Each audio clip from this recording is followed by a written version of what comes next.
Muy bien, el día de hoy lo que vamos a ver es teorema de Stokes y vamos a tratar de entender un poco cuál es la idea del teorema de Stokes. El teorema de Stokes es como, por decirlo así, una generación del teorema de Green, pero en vez de, recordemos que el teorema de Green era un teorema que funcionaba en R2, esta vez el teorema de Stokes es un teorema que funciona en R3. Entonces la idea es similar.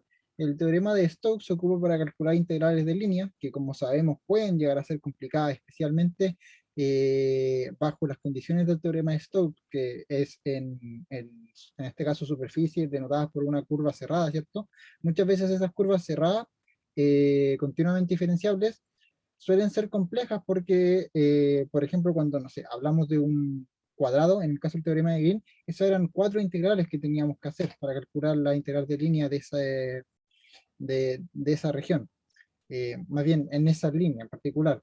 Entonces, en el caso del teorema de Green, lo que hacíamos es, en vez de calcular 4 integrales de línea, calculábamos una integral de superficie, dado ciertas condiciones. El teorema de Stokes es una cuestión similar, donde en vez de calcular una integral de línea, en vez de, ahora en un plano, ¿cierto? En R2, en el espacio, lo que vamos a hacer es calcular una integral también de superficie.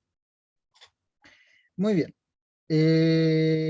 Ahora bien, ¿cómo se ocupa el teorema de Stokes? Bueno, el teorema de Stokes tiene una fórmula que es la siguiente. Esto no está conectado.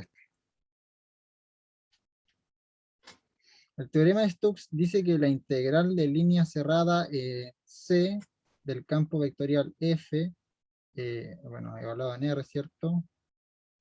Diferencial de R, va a ser igual a la integral de superficie de el rotacional del campo vectorial, que esto es un campo vectorial, así que esto va con vector, el rotacional del campo vectorial multiplicado por n, donde n es el vector normal del campo vectorial, n, por el diferencial de superficie, que aquí lo podemos colocar como diferencial de teta, y creo que en sus apuntes lo tienen con otro tipo de diferencial, pero es básicamente un diferencial de superficie. ¿Qué es lo importante? Lo importante es que de ahora en más, por lo general, en vez de calcular integrales de línea, vamos a calcular integrales de superficie. ¿Por qué? Porque, como les digo, muchas veces son más sencillas, porque muchas veces integrales de línea forman caminos y esos caminos no son continuamente, o sea, no son continuos. Entonces, más que no sean continuos, tienen quiebres. Por lo tanto, eh, tenemos que calcular sumas de integrales de línea y eso es complicado. Entonces, en vez de eso, vamos a calcular integrales de superficies que suelen, y vamos a ver que muchas veces son más sencillas. Y para eso vamos a necesitar, como dije, el rotacional del campo vectorial y un vector normal a la superficie. Ese vector normal a la superficie ya vamos a ver con los ejemplos cómo determinarlo. Muy bien, vamos a iniciar con el primer ejercicio. Dice, use el teorema de Stokes para calcular la integral de línea. En general los enunciados van a ser de este estilo, donde nos van a dar una integral de línea eh, de un campo vectorial en R3, porque recordemos que el teorema de Stokes se ocupa para campos vectoriales en R3. Si fuera en R2, entonces estaríamos hablando quizás de teorema de Green, pero en este caso es el teorema de Stokes, ¿cierto? Y bueno, la cosa es que estos calcular, o sea, usar el teorema de Stokes para calcular la integral de línea está acá, donde C es la curva que intersecciona la superficie del cubo 0,1 cruz 0,1 cruz 0,1, es decir, el cubo de arista 1, y el plano pi igual a x más y más z igual a 3 medios, que se recorre en el sentido positivo. Esto del sentido positivo o el sentido negativo es importante porque nos ayuda a entender hacia qué sentido va ese vector normal del que estábamos hablando. Es decir, si va hacia adentro de la superficie o si va hacia afuera de la superficie. ¿Qué significa hacia adentro o hacia afuera? Tiene que ver con la regla de la mano derecha. Recordemos que la regla de la mano derecha, si nosotros giramos nuestra mano derecha y sacamos nuestro pulgar, si nuestro pulgar apunta hacia afuera de la superficie, estamos hablando del sentido positivo. Por lo contrario, si nosotros giramos y nuestro pulgar apunta hacia afuera, pero queremos el sentido negativo, entonces el sentido negativo sería el contrario al de nuestra mano derecha. Matemáticamente hablando, sería tomar ese vector normal del que estábamos trabajando y multiplicarlo por menos 1. Y así tendríamos un sentido negativo. Muy bien. Vamos a entonces ver cómo se trabaja esto. Lo primero que necesitamos es entender un poco cuál va a ser esta superficie. Así que voy a abrir GeoGebra y vamos a ver cómo quedaría. GeoGebra. Lastimosamente no la tengo graficada, pero no me voy a demorar mucho.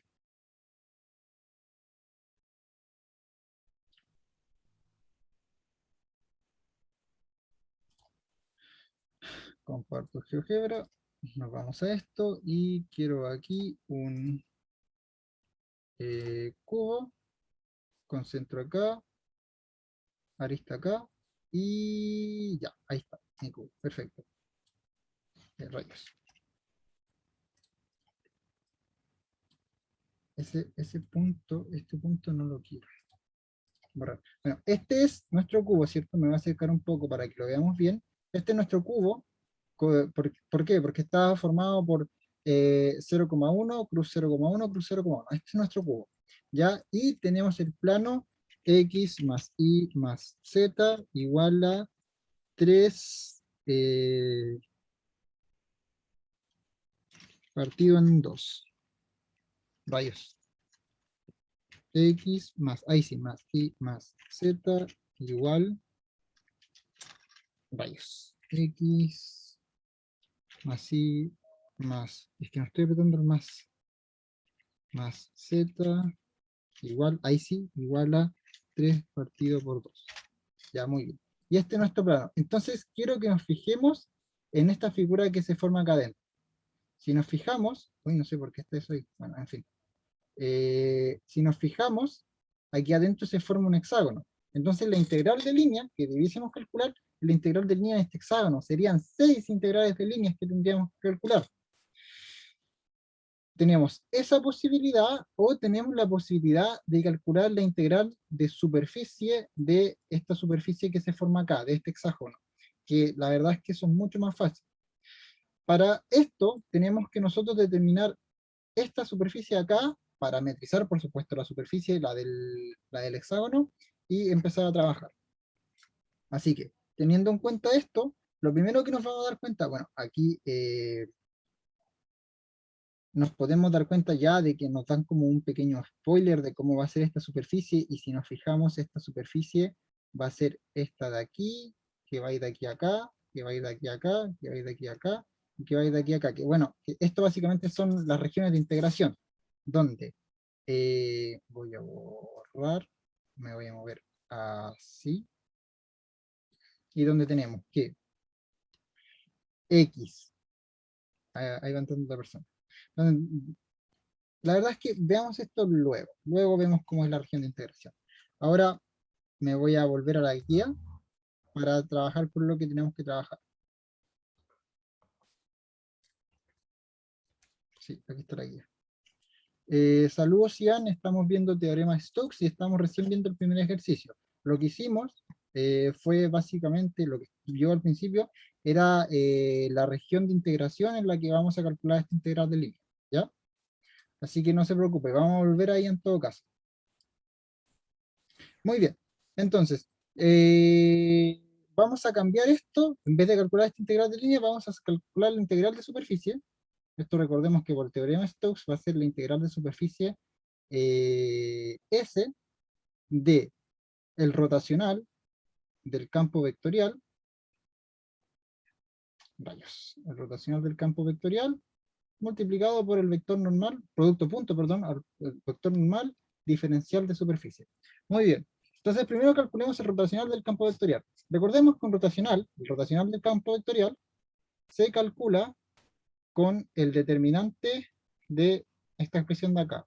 Esto es I, esto es J, esto es K, esto es la derivada respecto a la primera variable, la derivada respecto a la segunda variable, que es y la derivada respecto a la tercera variable, que esto es Z, y aquí van las expresiones del campo vectorial, que en este caso sería, llamemos a este, F1, F2 y F3. Entonces aquí iría F1, F2 y F3, que son las coordenadas básicamente. Entonces, ¿cómo quedaría esto? Bueno, lo que tenemos que hacer, recordemos, para calcular un campo vectorial es primero, para calcular la coordenada de ahí, quitamos esta columna y esta fila, y nos queda como la derivada de f3 con respecto a y, es decir, la derivada de esto con respecto a y, que es 0, menos la derivada de f2 con respecto a z. La derivada de f2 con respecto a z es 0. Entonces la primera coordenada aquí es 0. Luego, eh,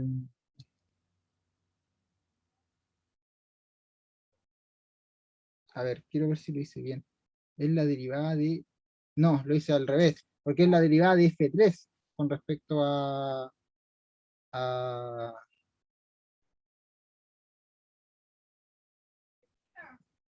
Un momento, por favor.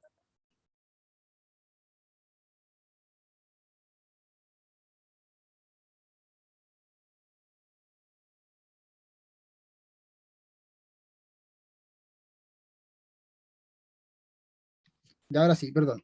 Que tengo la mala costumbre de conectarme a Discord en la mañana. De hecho, se me abre el computador, me conecto a Discord y ahí me quedo. Y de repente se conectan mis amigos, mis compañeros de la U y me escuchan así como, no, y entonces la derivada, el rotacional es, y yo como me tienen que mutear, entonces para que no me muteen, me muteo yo. Ya, en fin. ¿Qué es lo que estaba diciendo? Ya, me había equivocado aquí porque es la derivada de f3 con respecto a y la derivada de f3 con respecto a y no es 0, es 2i, de hecho es menos 2i. Ahora, la derivada de f2 con respecto a z, y esto sería menos 2 z. ¿Por qué el menos? Porque recordemos que es este por este menos este por este. Así que en vez de 0 la primera coordenada nos va a quedar, aquí está la coma que lo estaba buscando, nos va a quedar, lo podemos escribir así, menos 2z menos 2i, menos 2z menos 2i, coma, me va a faltar espacio, lo voy a escribir acá abajo. Ahora, en vez de quitar esa y esa, en vez de quitar eso y eso, vamos a quitar esto de nuevo y esto, y vamos a calcular. Entonces, ¿esto cómo nos quedaría? Nos quedaría la derivada de la tercera función con respecto a x, negativa, porque recordemos que en la segunda coordenada se cambian los signos, así que nos quedaría menos x al cuadrado, o sea, perdón, menos 2x, y ahora más la derivada de la función 1 con respecto a z. La derivada de la función 1 con respecto a z es menos 2z. Y como menos por más es menos, nos va a quedar simplemente menos 2z. Y hice la z al revés. Z. Coma, voy a volver a escribir la coordenada abajo por el tema del espacio. Finalmente, la última nos va a quedar, si eliminamos esto acá, no quiero eliminar la i, coloco la i y coloco esto. Y ahora eliminamos esta columna de acá. Entonces nos va a quedar como la derivada de la función 2 con respecto a f, que sería menos, o sea, la derivada de la función 2 con respecto a x, perdón, que sería menos x, y la derivada de la función 1 con respecto a y, que sería, con un signo negativo, adelante, menos 2y. Entonces, este vector de acá nos va a quedar como, lo voy a escribir acá, menos 2, de hecho, podemos hacer esto así, miren, menos 2 z más y, x más z, x más y. Recordemos que esto es un producto escalar, entonces este menos 2 tiene que multiplicar a todos los de acá adentro. Básicamente lo que hice fue factorizar el vector por menos 2. Y esto es nuestro rotacional. Tenemos listo rotacional y ahora tenemos que encontrar esto de acá. Pero esto de acá, que es el vector, perdón, me voy a estornudar. Buah. Oh, creo que no estornudaba hace meses. Fue una sensación extraña. Ya. Entonces, esto de acá, que es el módulo del... a ver, acá hay que tener en cuenta algo. Este vector normal se consigue calculando el producto cruz entre... o sea, ¿cómo lo vamos a conseguir? Lo vamos a conseguir de la siguiente manera. Primero vamos a parametrizar esta superficie de acá. Esta superficie de acá es básicamente este plano, ¿cierto? bueno, es básicamente este plano, con algunas restricciones en X y en Y para que tenga esa forma de hexágono, pero es básicamente este plano. Las restricciones nos van a interesar cuando veamos Z, o sea, perdón, Z, cuando veamos S, cuando veamos la superficie. Me voy a devolver al GeoGebra para que entiendan un poco qué estoy hablando. Ya, si yo muevo esto para acá, desde esta perspectiva podemos ver que tenemos un hexágono, ¿cierto? Se ve el hexágono. Lo voy a remarcar aquí para que se note así de qué hexágono estoy hablando. Estoy hablando de este hexágono. Este hexágono de acá es donde estamos trabajando. Esta es nuestra superficie.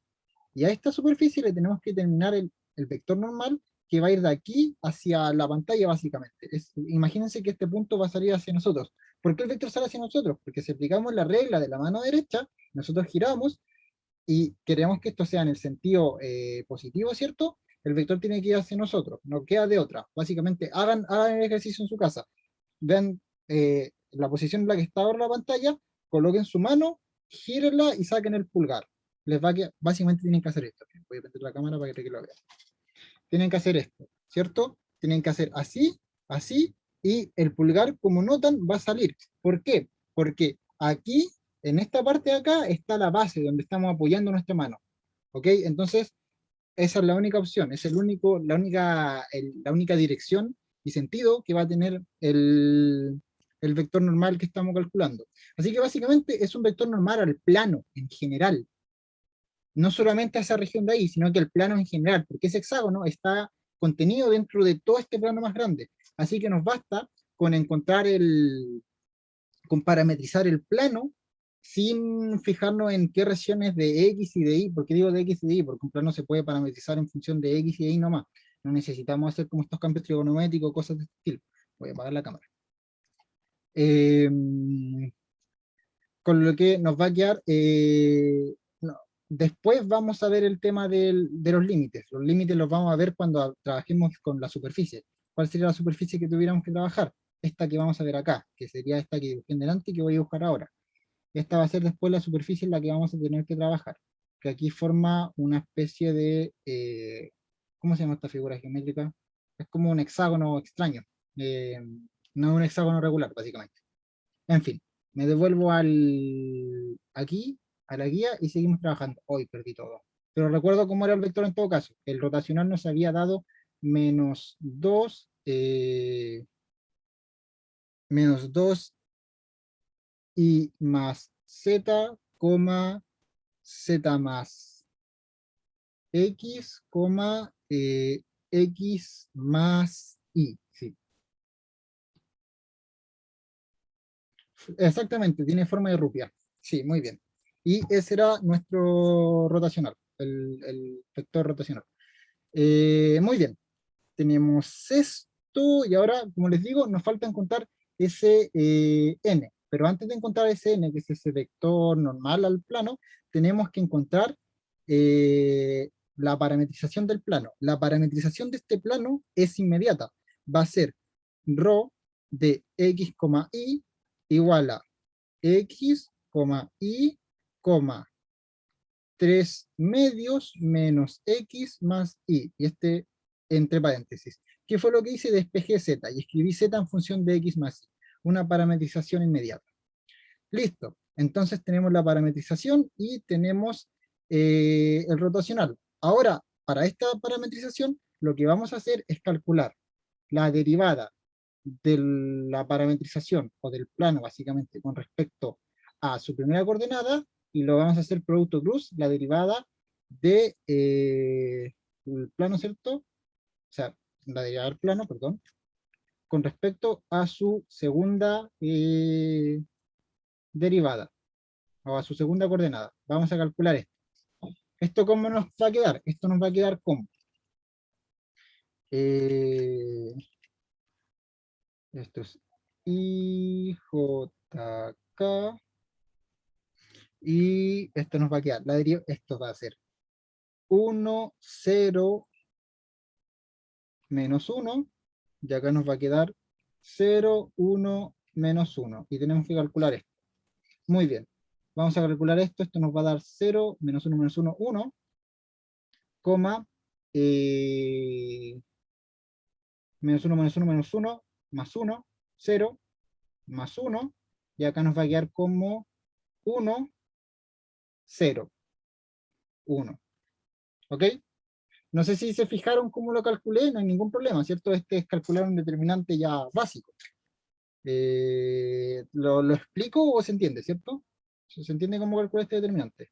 Básicamente Aquí se entiende. muy bien.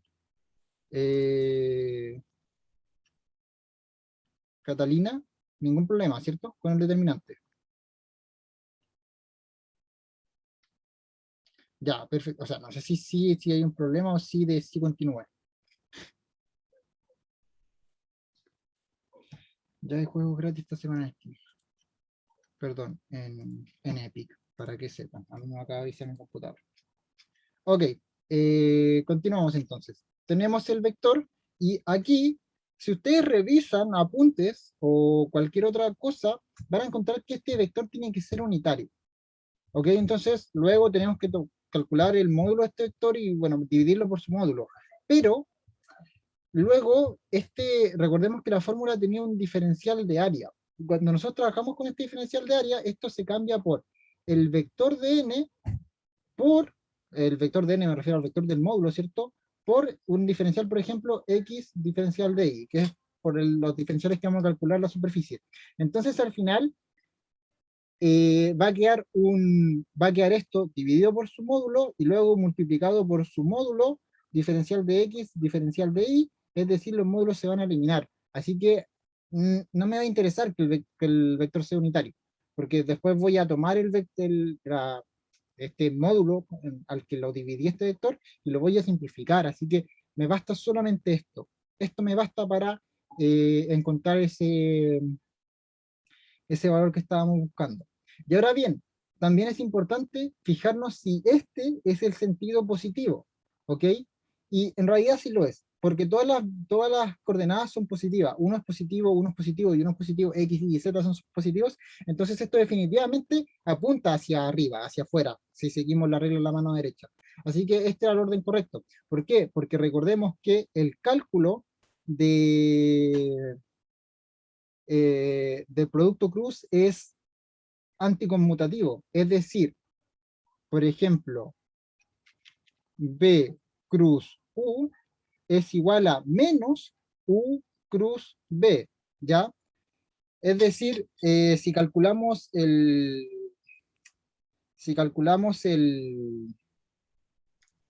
producto cruz entre dos vectores, en un orden nos va a dar positivo y en otro orden nos va a dar negativo, o dicho de otro modo, en un orden nos va a dar apuntando hacia un lado y en el otro nos va a dar apuntando hacia el otro lado. Así que tenemos que tener un poco de cuidado con eso porque nos tenemos que cuidar con eso, o sea, nos tenemos que fijar en eso porque al final va a cambiar el valor el valor que estamos buscando.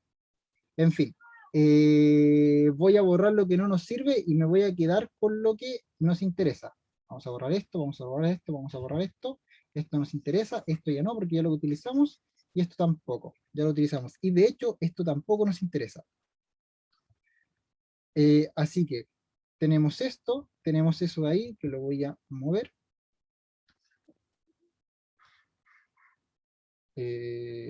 Aquí, porque lo vamos a ocupar.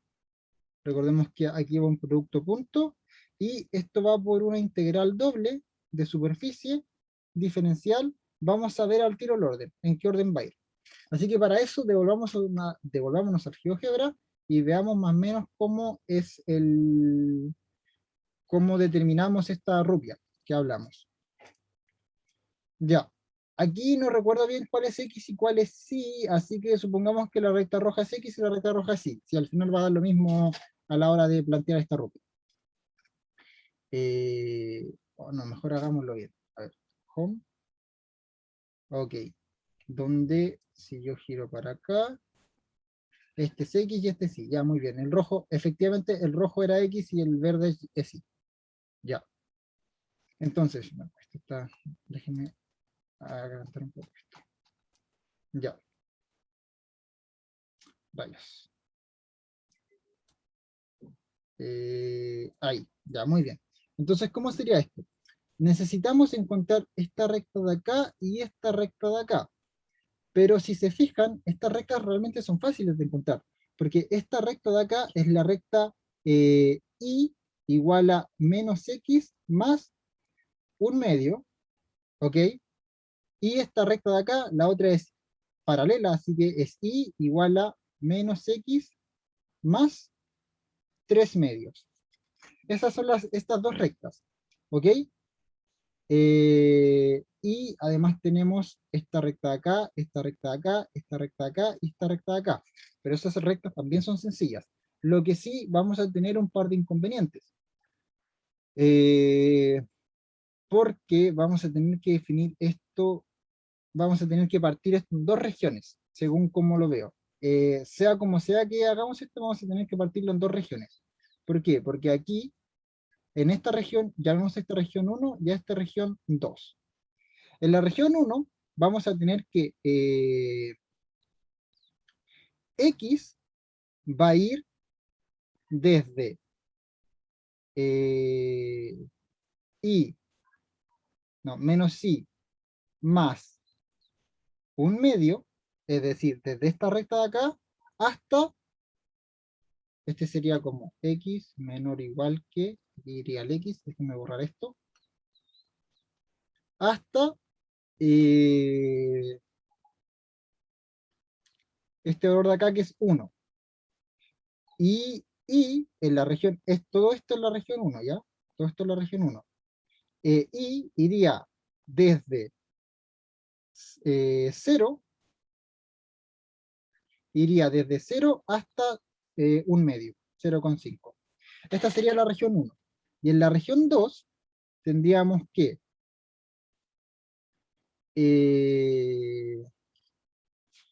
X iría desde 0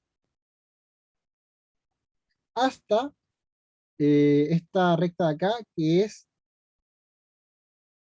menos I más un medio. No, más 3 medios. Menos I más 3 medios.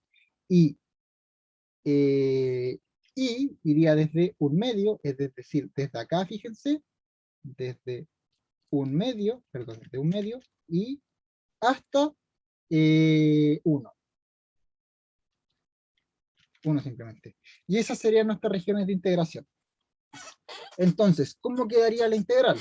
La integral quedaría como la integral, serían dos integrales las que tendríamos que plantear.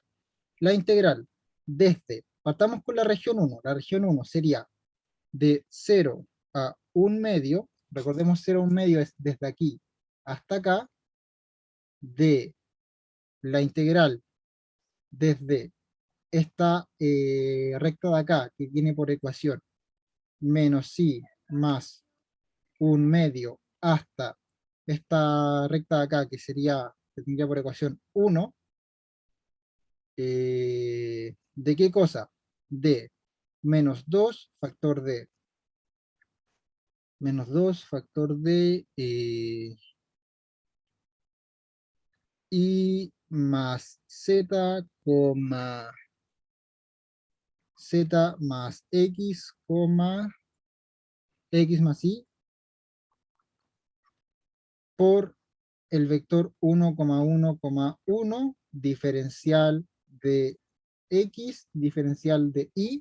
Ahí tenemos la primera región de integración, más la integral que va desde, aquí sería, aquí yo puse, sí, está bien, desde un medio hasta 1, que ya sería desde aquí hasta acá, de la integral que va desde un medio, ¿por qué un medio? No, pues desde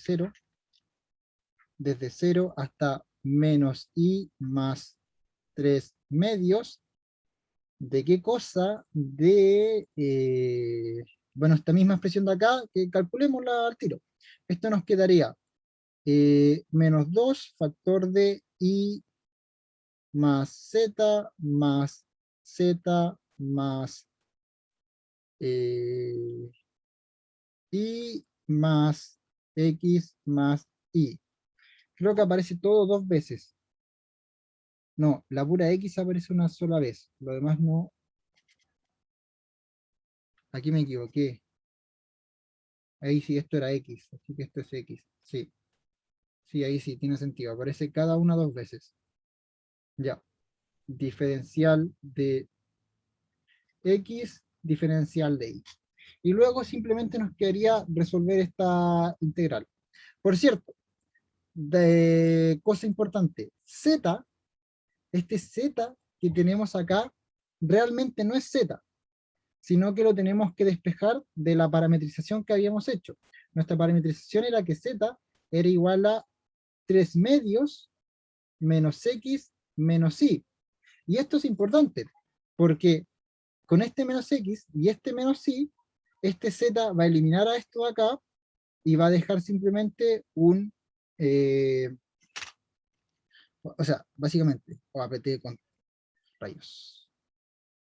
Básicamente nos va a quedar aquí adentro 3 medios menos X, aquí nos va a quedar más 3 medios menos y luego estos dos se van a eliminar con este y no nos va a quedar ninguna variable. ¿Se entiende lo que pasó? Lo que va a pasar acá adentro básicamente, cuando cambiemos Z por el valor de la parametrización, o no se entiende ¿Cómo? nada lo que dije, ¿no? ¿Puedes repetirlo? Ya, lo voy a repetir. Voy a borrar aquí lo que escribí, lo último que escribí. Borremos, borremos, borremos. Ya. Analicemos un poco cualquiera de las dos expresiones. Recordemos que una integra la región 1 y la otra integra la región 2. Analicemos la, por ejemplo, la de abajo, la de la región 2. Aquí tenemos menos 2 multiplicado por y más z más x más y. Pero que está integrando respecto a x y respecto a y. Es decir, si yo calculo esta integral que me debiese dar un número entero, en realidad, al final, si yo la desarrollo, me va a quedar un valor que va a depender de z. ¿Por qué? Si estamos, esto estaría significando que hemos hecho algo mal, porque hay una variable aquí que no es ni x ni y. Hasta aquí se entiende, ¿cierto? Aquí a lo que me refiero es que la z está pintando algo raro en esta expresión, porque es una Sí. integral doble en dos variables, x e y. No debería haber una z, ¿cierto? Perfecto. ¿Mm? Perfecto. Pero ¿qué es lo que pasa? Que nosotros con anterioridad hicimos una parametrización de esa superficie, de ese hexágono que estaba aquí. ¿Cuál fue la parametrización que hicimos? Más bien del plano completo, pero particularmente del hexágono. ¿Cuál fue la parametrización que hicimos? La parametrización que hicimos fue, fue R de X, Y igual a X, Y, 3 medios menos X menos Y. Esa fue la parametrización, donde esto de acá era igual a Z. Entonces luego, esta Z que está acá, la reemplazamos aquí en nuestra integral. ¿Ok? Porque ese es el valor según la parametrización que estábamos haciendo. Y recordemos que todo este cálculo que estamos haciendo es según esta parametrización que estamos haciendo. Entonces tiene sentido, tiene todo el sentido del mundo, y no solamente un sentido natural, sino que en un sentido matemático, que cambiemos z por su valor, por su expresión en la parametrización de este plano, porque es aquí donde estamos trabajando. Por lo tanto, ahora vamos a tener simplemente una expresión que va a depender de x y de y, cambiando el valor de z. Y luego, si hacemos un análisis más profundo, ignoremos por un momento este 3 medios, ignoremos por un momento, aquí z básicamente, ignoremos por un momento 3 medios, es menos x menos y, más una constante c, que es ese 3 medios, pero ignorémoslo, menos x menos y. Entonces, ¿qué va a pasar? Este z aparece dos veces, es decir, fíjense, z aparece acá y aparece acá. Si yo lo sumo, me va a quedar menos 2x menos 2y más, bueno, dos veces esa constante, y también aparece dos veces X y aparece dos veces Y. Entonces al final se van a eliminar todas las variables, se van a eliminar X, y Z.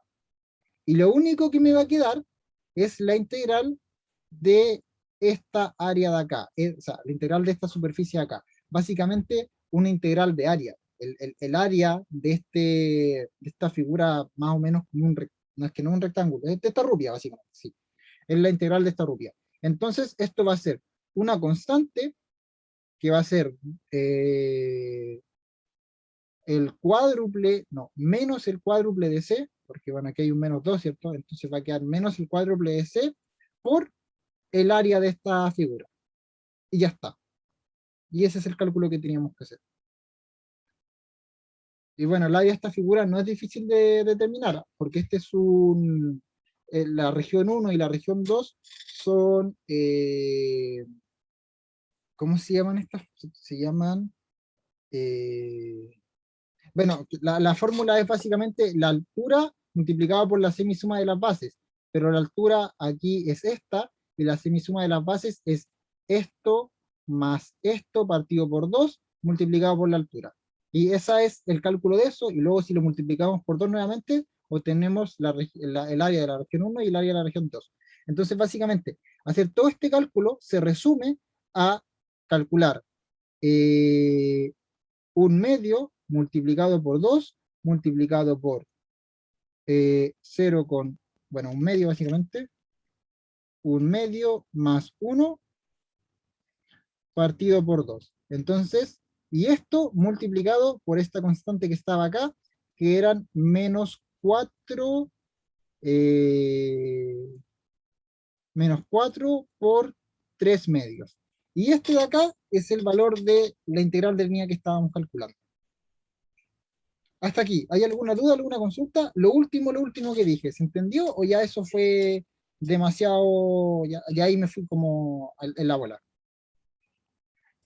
¿Se entendió? O sea, en el fondo es el área de un, creo que se llamaba trapezoide. Trapecio, de hecho, Eso, trapecio, trapecio. muchas gracias. Este es un trapecio trapecio rectangular, específicamente. Por eso es que es tan fácil calcular su área, porque necesitamos la altura del trapecio, pero la altura es este lado recto. Así que sí, trapecio, muchas gracias, estaba buscando ese nombre. Sí, era eso, ya sabían. Muy bien, vamos a pasar al siguiente ejercicio. A ver, esto evidentemente no parece fácil. La idea de ocupar el teorema de Stokes es que sea más fácil.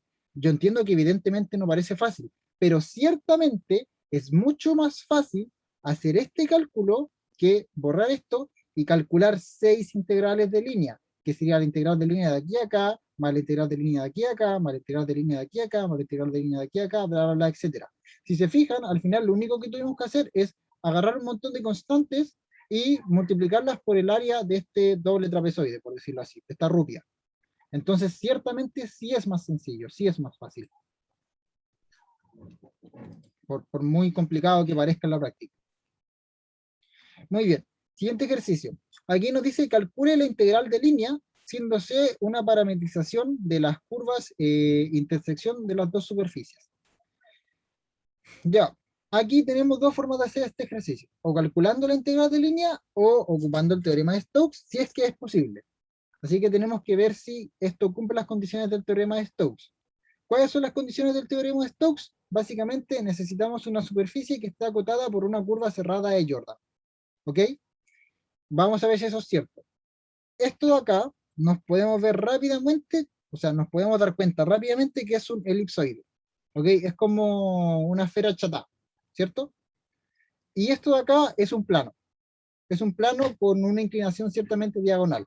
Entonces, sin graficar esto, básicamente vamos a tener una cuestión como, quizás me equivoque, pero a ver, si z nos achata, así que esto se achata en x y en y. Esto sería como una cuestión así más o menos, una aceituna parada de pie, y el plano menos 2 menos z, la verdad es que ahí no tengo ni idea, imaginemos que va cortada la aceituna así, ¿ya? Entonces, ¿qué nos va a quedar? La región de integración va a ser esta suerte de como elipse que nos va a quedar en el suelo, y claramente esto es una curva cerrada de Jordan. Así que podemos ocupar el teorema de Stokes. Y ciertamente va a ser mucho más sencillo que calcular esta integral de línea. Que se puede hacer, pero vamos a trabajar en esto. Muy bien. Aquí lo primero que vamos a hacer es empezar a calcular el rotacional del campo vectorial, ¿ya? Recordemos que necesitamos el rotacional de esto. Así que el rotacional del campo vectorial No, eso es el módulo rotacional. Nosotros queremos el rotacional del campo vectorial, va a ser igual a, aquí tenemos I, J, K, la derivada de con respecto a X, la derivada de con respecto a Y, y la derivada de con respecto a Z, y aquí tenemos la función 1, la función 2 y la función 3. ¿Y esto cómo nos va a quedar? Bueno, aquí nos va a quedar. La derivada de I de la función 3 sería menos 1, y la derivada menos la derivada de la función 2 con respecto a Z. Aquí también sería menos 1. Así que esto simplemente nos quedaría como menos 2. Siguiente. Ahora, la derivada de la función 3 con respecto a X sería 2, pero negativo, más la derivada de la función 1 con respecto a Z, que sería menos 1, así que esto simplemente nos quedaría menos 3, coma, la derivada de la función 2 con respecto a X, que sería 2 de nuevo, pero esta vez, no, esta vez sí sería 2, ya no es negativo, 2 menos la derivada de la función 1 con respecto a Y, que sería 1, así que aquí nos quedaría 3. Entonces, el, mm, nuestro rotacional sería el vector 2,3,3. Listo, tenemos nuestro rotacional. Y ahora lo que tenemos que hacer es parametrizar esta superficie. Entendamos que principalmente la superficie va a ser este elipsoide de acá. ¿Ya? ¿Por qué? Vamos a graficarlo para ver cómo se va a ver y entender por qué principalmente la superficie va a ser ese elipsoide. Una consulta. Dime, La tercera coordenada del rotacional no sería 1. aquí este me queda negativo. No, sí, cierto, es 1 porque me faltó el menos. Uy, casi borro todo. Muchas gracias. Un placer. Muchas gracias, sí sería 1. Eso pasa cuando uno hace los cálculos mentales.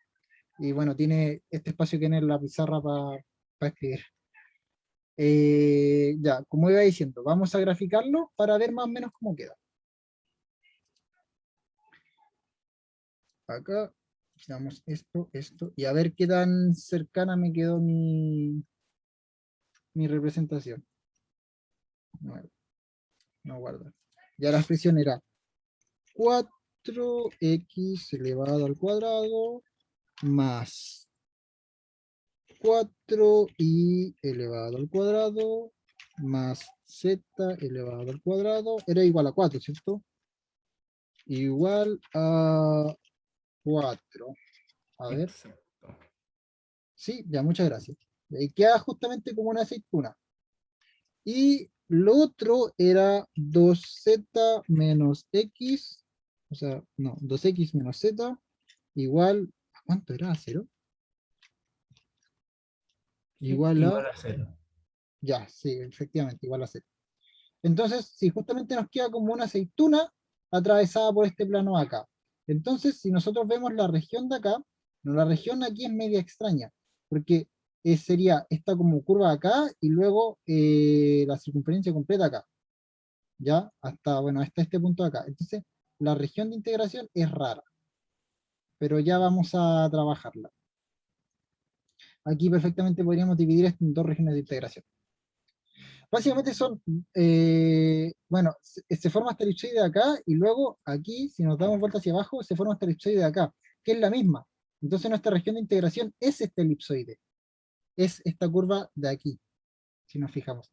Sería esta elipsoide que se forma por acá, que me quedo re fea, pero no importa. Y si yo lo veo por acá, bueno, sería la otra, su contraparte. Sería esta de acá y esta de acá. ¿Por qué? Porque el plano va a cortar, como por decirlo, en el mismo punto, solamente que uno en la parte de arriba y el otro en la parte de abajo. Voy a, perfecto. Ya, entonces, tenemos esa región de integración y si nos fijamos, principalmente, esta región va a ser el elipsoide, ¿ya? Bueno, va a ser el elipsoide y la parte de acá atrás que es el plano. Pero principalmente la región la región que vamos a querer acotar va a ser esta aceituna partida a la mitad, ¿cierto? ¿Y cómo hacemos eso?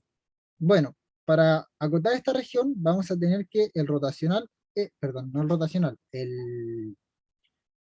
hoy se me olvidó cómo nos quedaba el vector. ¿El vector cómo nos quedaba? Era menos 3,1, ¿cierto? Exacto. Ya, lo voy a anotar aquí en el chat. Menos 2, no, menos 2, no, menos 3,1. Ahí, por si acaso. Ya, entonces, ¿cómo vamos a parametrizar esto? Bueno, vamos a ocupar las coordenadas esféricas, pero modificada un poco a coordenadas, ¿cómo se llama esto? Elípticas, ¿ya? Recordemos que las coordenadas esféricas tienen por ecuación x es igual a rho seno de phi coseno de teta y es igual a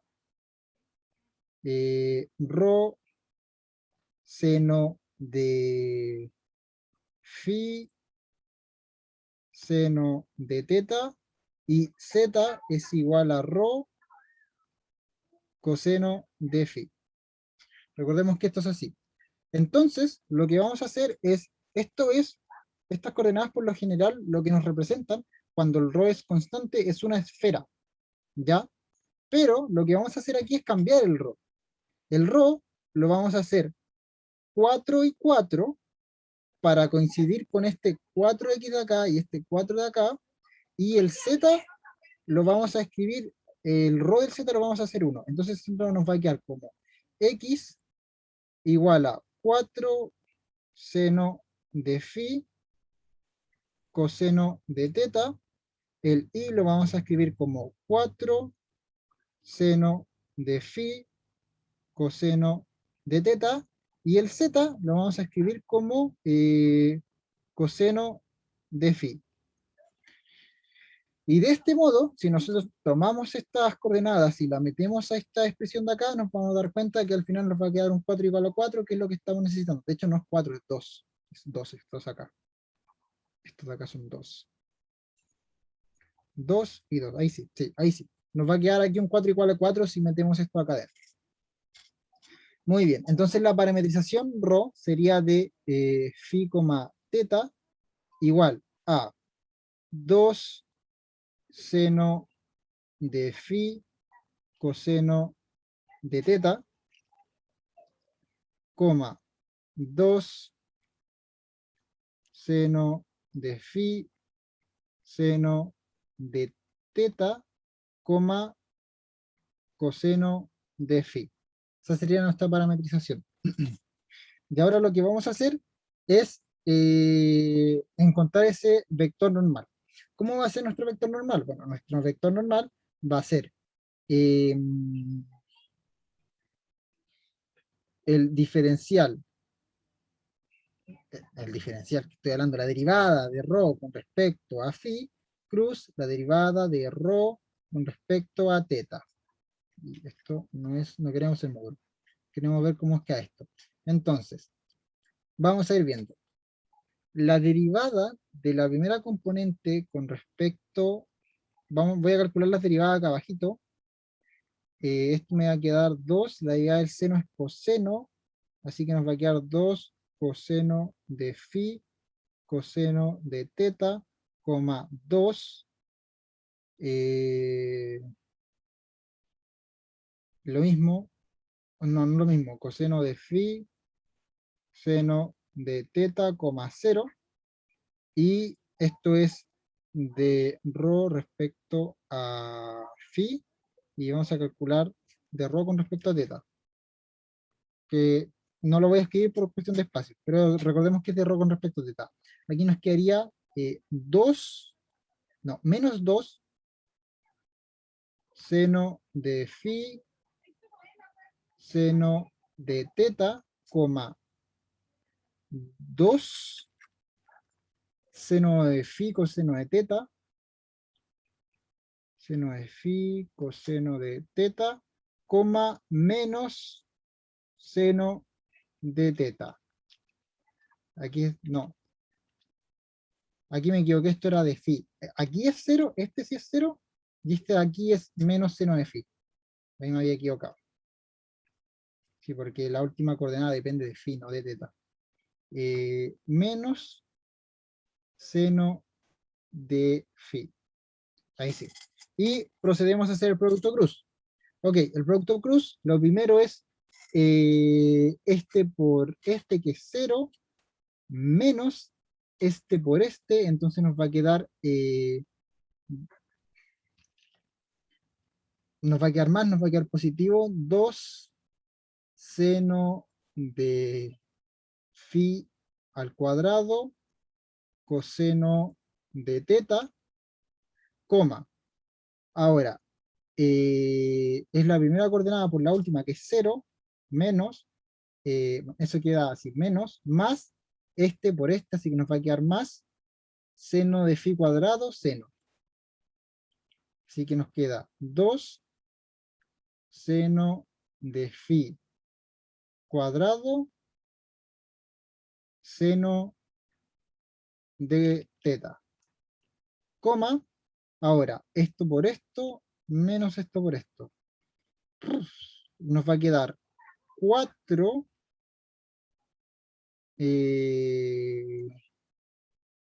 esto de acá nos va a quedar como 4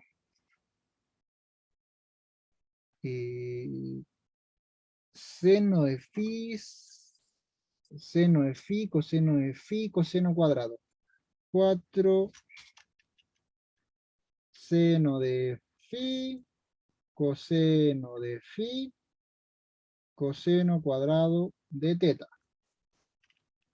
Más, porque aquí hay un menos, y menos por menos más, 4, y aquí nos va a quedar seno de phi, coseno de phi, seno cuadrado. Seno de phi, coseno de phi, seno cuadrado de teta. Y bueno, para achicar un poco esto, fijémonos que aquí hay un seno cuadrado y un coseno cuadrado, que sí, y todo tiene 4 seno de phi, coseno de phi. Entonces, si yo factorizo por 4 seno de phi, coseno de phi, me va a quedar 4 seno de phi, coseno de phi, multiplicado por coseno cuadrado de teta más seno cuadrado de teta, que eso es 1. Así que es equivalente a yo simplemente borrar esto de acá y borrar esto de acá. Entonces la expresión me queda un poco más pequeña, más comedida, por decirlo así. Vamos a mover esto de acá y tirarlo para acá. Nos queda así. Muy bien. Entonces, bueno, esta monstruosidad que ven acá es nuestro vector normal. Y bueno, esto se puede acometer un poco más porque tenemos la suma de seno, entonces creo que aquí nos va a quedar como 2 seno, o sea, seno de 2u, o sea, de 2 phi creo, pero no importa. Estos son phi, ya no confundir con mis 4, estos son phi, ¿ok? Y estos son 4, que lo voy a marcar un poquito más. Ya, muy bien. Entonces, esta es nuestra coordenada. Este es nuestro vector normal. Lo tenemos. Y ahora lo único que tenemos que hacer es plantear esta, esta integral. Recordemos que esto es por producto punto el vector que teníamos en delante, que era menos 2, menos 3,1. Menos 2, menos 3,1.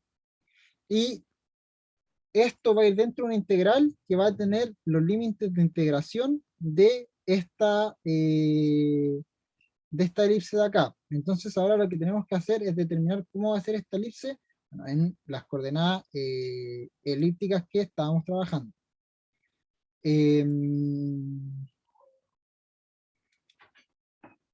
muy bien. Si se fijan,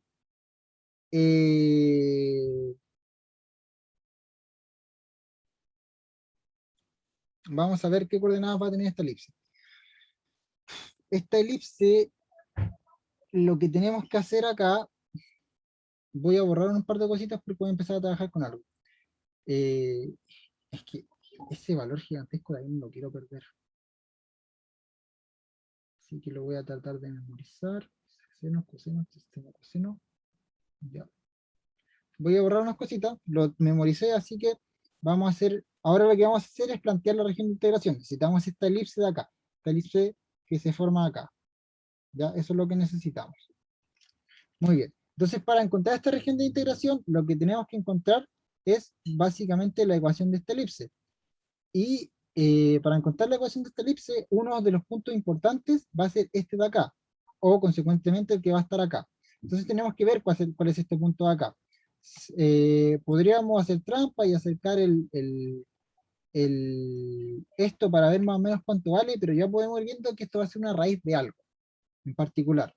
Entonces, lo que tenemos que hacer es lo siguiente. Tenemos que ver qué coordenadas tiene este punto de acá. Y este punto de acá es uno que tiene, es el que tiene, es el que está en esta intersección de aquí, ¿ya? Así que vamos a intersectar el plano con la elipse y vamos a ver esta figura de acá, que si la vemos por acá también es una elipse, es esta elipse que se forma aquí, espera.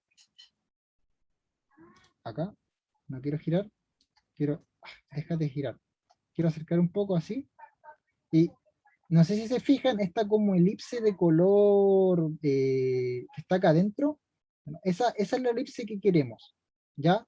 Y queremos ver qué coordenadas tiene. ¿Ya? Básicamente, qué forma tiene eso para encontrar ya sea ese punto de arriba o ese punto de abajo que nos va a venir bien.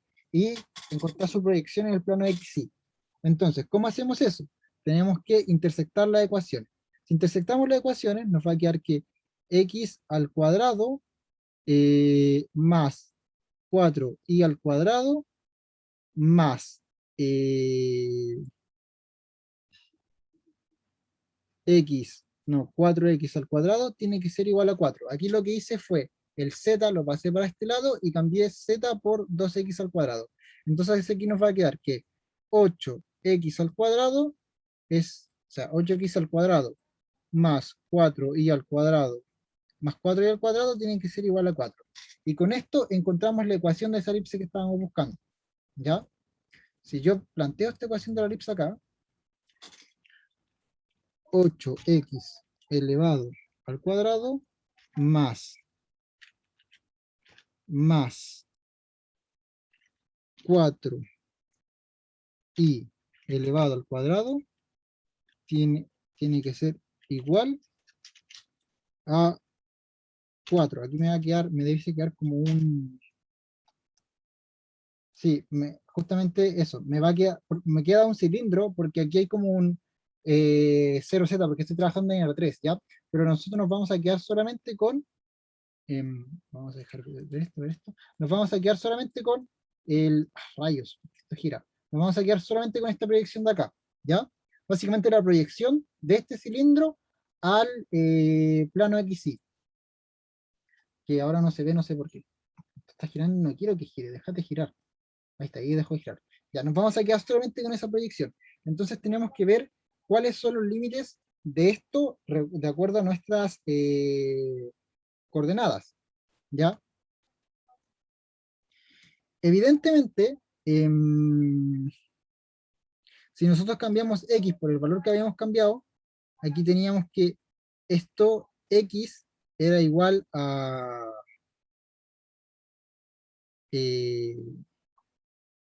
x era igual a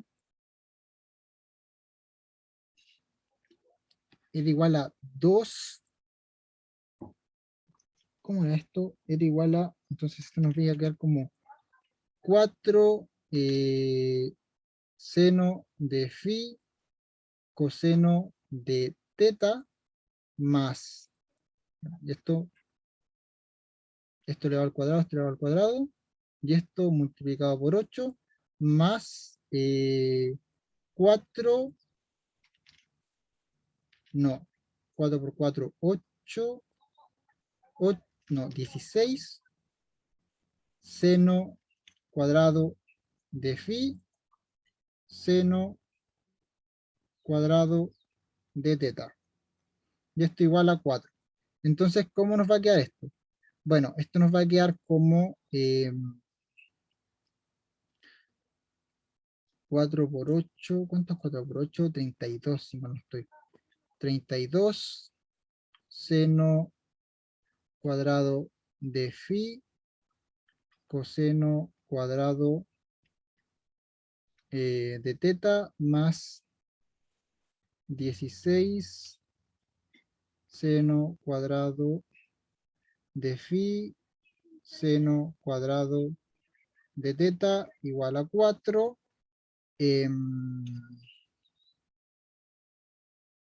Y hay que hacer un par de arreglos más, bueno, etcétera, etcétera, etcétera, etcétera. Ya, ¿qué es lo importante de aquí? ¿Qué es lo que estamos haciendo ahora? Que se me está acabando la clase en esto. Lo importante, lo que estábamos tratando de hacer ahora, es encontrar en las coordenadas en las que estábamos trabajando, que es importante, los límites de integración para este cilindro que es la región en la que estamos integrando, básicamente. Entonces, una vez encontremos estos límites de integración, que bueno, que intentamos que básicamente vaya a ser de 0 a 2pi, el teta, porque el teta es el que da esta vuelta de acá, el teta es el que da esta vuelta así, y el phi, recordemos, es el que va de aquí a acá. Entonces ahí es como vamos a tener que trabajar un poquito con eso, porque el phi lo que va a hacer es que le va a dar la forma a este, a, est- a esta, ¿cómo decirlo? A esta expresión de acá de tal modo en que quede como achatado y no como una circunferencia, que no es lo que queremos, no una circunferencia, sino que una elipse. Así que lo que tenemos que hacer básicamente es, como les digo, encontrar esas coordenadas, para plantearla en la ecuación, más bien en la integral, y desarrollar la integral.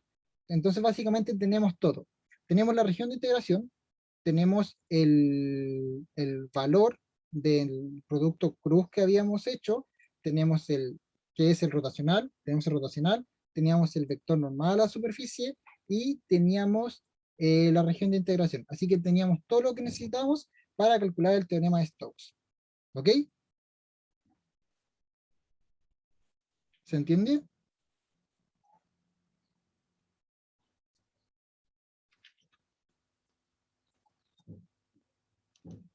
¿Se entendió o no se entendió? Básicamente corté el ejercicio por una cuestión de tiempo, ya que era finalmente plantear esta región de acá, que es algo que ya hemos trabajado en clases anteriores, plantear regiones de integración, que a veces se puede volver más complejo, otras veces más sencillo. Ya, perfecto. No digo que fuera fácil en esta parte, ¿ah? A mí me complicó y por eso yo lo paré, pero ciertamente no era lo esencial de esta parte. Finalmente tenemos el ejercicio 3, que sé que no nos va a alcanzar el tiempo, pero lo quiero mencionar, ¿ya? El ejercicio 3 dice, hallar el trabajo realizado por el campo vectorial F, que tenemos acá, a lo largo de los arcos más cortos de la circunferencia mayor de la esfera que tenemos acá, que une los puntos que están aquí. Primero, ¿qué significa hallar el trabajo realizado por el campo vectorial? Recordemos que el trabajo realizado eh, en un campo vectorial es básicamente calcular una integral de línea. Y aquí, ¿qué nos dice? Allá el trabajo realizado en un campo vectorial a lo largo de los arcos más cortos, aquí nos está diciendo cuáles son las líneas de la circunferencia mayor a eh, la esfera de acá. ¿Qué dice todo esto acá? Los arcos más cortos de la circunferencia mayor de la esfera, x al cuadrado más y al cuadrado más z al cuadrado igual a 25, que une los puntos de acá. Aquí lo que nos está diciendo es que tenemos una esfera de radio 5 y estamos uniendo de la forma más corta los puntos 5,0,0, 0,0,5 y 0,5,0. ¿Cuáles serían estos puntos? Me voy a GeoGebra y los vamos a graficar ahí porque va a ser un poquito más rápido.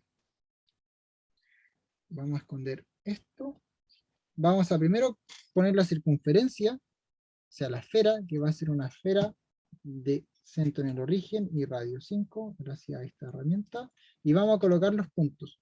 Los puntos son ese punto, el B 0,0,5, este punto de acá, el 0,5,0 y este punto de acá, el 0,0,5. Entonces, ¿cuál es? Rayos. Entonces, ¿cuál es esa línea que se va a formar? Esa integral de línea. Va a ser esta integral que va a ir de aquí en el arco más corto, que va a ser más o menos este arco de acá, hasta D, esta integral de aquí a acá, que va a ser en el arco más corto de la circunferencia máxima, y esta integral de acá, que va a ser de aquí a acá. Entonces, básicamente tendríamos que calcular la integral de línea de aquí a acá, de aquí a acá y de aquí a acá, en estos arcos de acá, que ya de por sí es bastante complejo calcular integrales de línea hasta haciendo los cambios de coordenadas, esféricas, porque aquí tendríamos que trabajar, plantear la línea en una esfera, y además tenemos que calcular 3, porque tendríamos la integral que va a ir de aquí a acá, la integral que va a ir de aquí a acá, y la integral de aquí a acá, el trabajo que se recorre en estas 3 direcciones. Entonces, en vez de eso, lo que podemos hacer es ocupar el teorema de Stokes, calculándolo en esta superficie que se queda acá, ¿ya? Que sería toda esta superficie de acá. ¿Y esta superficie de acá qué es? Esta superficie de acá es una octava parte de la esfera de radio 5 que tenemos acá. Entonces, ¿qué tendríamos que hacer? Bueno, tendríamos que parametrizar esta esfera, que sabemos cómo se hace, encontrar su vector normal, el vector normal a la esfera, que también sabemos cómo se hace, calcular el rotacional del campo vectorial que nos habían dado, que sabemos cómo se hace, y plantear los límites de integración. Los límites de integración, en este caso, si parametrizamos la esfera con phi y eh, con phi y teta, son básicamente estos límites de acá, ¿ok? Donde el phi va a ir de 0 a pi medios. Y el que va a ser este barrio acá. Y tenemos que tener aquí el teta va a ir de 0 a pi medios y el phi va a parametrizar va a ayudarnos a parametrizar el radio de esta esfera. Y ya está. ¿Se entiende, no?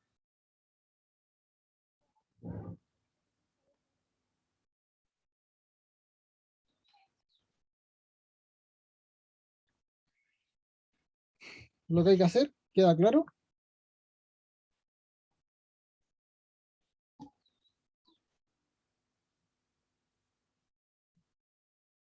Quizás no tan claro, pero algo ayuda, ¿no? Ayuda a comprender un poco más el tema del teorema de Stokes.